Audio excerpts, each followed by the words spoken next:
ವರದಕ್ಷಿಣೆಯಾಗಿ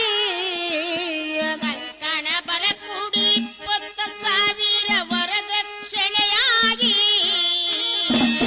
ಮದುವೆಯಾಗಿ ಸೊಸಿ ಬಂದಳು ಸಂಸಾರವ ಸಾಗಿ ಮದುವೆಯಾಗಿ ಸೊಸಿ ಬಂದಳು ಸಂಸಾರವ ಸಾಗಿ ಬರ್ಬರ್ತ ಸೊಸಿಯು ಹಣದ ಗರ್ವದಿಂದ ಯಾರಿಗಂದದಾಗಿ ಬರ್ಬರ್ತ ಸೊಸೆಯು ಹಣದ ಗರ್ವದಿಂದ ಯಾರಿಗಂಜದಾಗಿ ಅತ್ತಿಯು ಸೊಸಿಯ ಕೈಯ ಕೆಳಗಿನ ಕೆಲಸದಾಳಾಗಿ ಅತ್ತಿಯು ಮನಿಯ